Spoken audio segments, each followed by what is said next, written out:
بالآخر ثنا یوسف کا سارا ریکارڈ مل گیا۔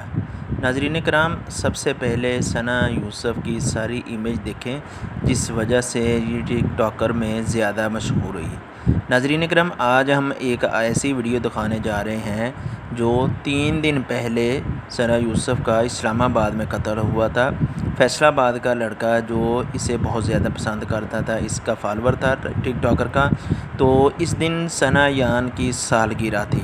وہ فیصل آباد سے گیا، گلدستہ لے کے گیا، بالآخر باہر کافی دیر انتظار کرتا رہا، لیکن ضرورت یہ ہے کہ دونوں گھر تباہ ہو گئے، دونوں گھر برباد ہو گئے۔ یہ لڑکے کا بھی قصور ہے، لڑکی کا بھی قصور ہے۔ یہ لڑکی دیکھیں اپنی پکچر، اپنی کس طرح کی تصویریں اپلوڈ کرتی رہیں۔ کون سی ضرورت ہے ٹک ٹاکر بننے کی؟ ہم مسلمان ہیں، اللہ نے ہمیں دین کی نعمت سے نوازا ہے، ہم مسلمان ہیں۔ جب اس طرح کے کام کرنے، لوگ کہتے ہیں کہ ثنا یوسف ایک معصوم لڑکی تھی، شریف تھی، اس نے کوئی ایسی اپلوڈ ویڈیو کی نہیں۔ یہ دیکھیں، اس سے بڑھ کر 18 سال کی لڑکی ہے، 19 سال کی لڑکی ہے، میڈیکل کر رہی ہے، اس سے بڑھ کر اور کیا ہے؟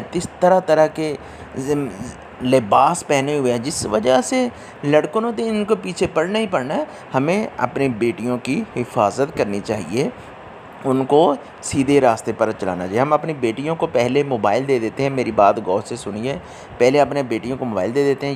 یہ ظالم، یہ دشمن ہے اس ثنا یوسف کا، جس نے اس کے گھر میں جا کر قتل کیا۔ لڑکیوں کا قصور ہے، پہلے لڑکوں کے ساتھ ایسے کیوں کرتے ہیں؟ سب سے پہلی بات یہ ہے، والدین کا قصور ہے، وہ موبائل ہی کیوں لے کے دیتے ہیں؟ اس کے بعد موبائل لے کے دیتے ہیں، آزادی دے دیتے ہیں۔ دیکھیں نا، ٹک ٹاکر بنی ہوئی کھانے، تصویریں اور باہر کی سیر، یہ سارا کچھ یہ بالآخر لڑکوں نے ایسے ہی کرنا ہے، تو ہمیں اس طرح کی کون سی ضرورت پڑی ہے؟ میری تمام والدین سے اپیل ہے، یہ ہمارے لیے نصیحت ہے، خدا را اپنی بچیوں کو موبائل نہ لے کے دے، اپنے بچوں کو اکیلے نہ چھوڑے، اپنے بچیوں کو اسکول کالج میں چھوڑنے جائیں تو ان کے ساتھ جائیں، ان کو ساتھ لے کر آئیں، ان کی اچھی تربیت کریں، اپنی آخرت برباد نہ کریں، ورنہ والدین کو تو کٹورے میں لایا جائے گا۔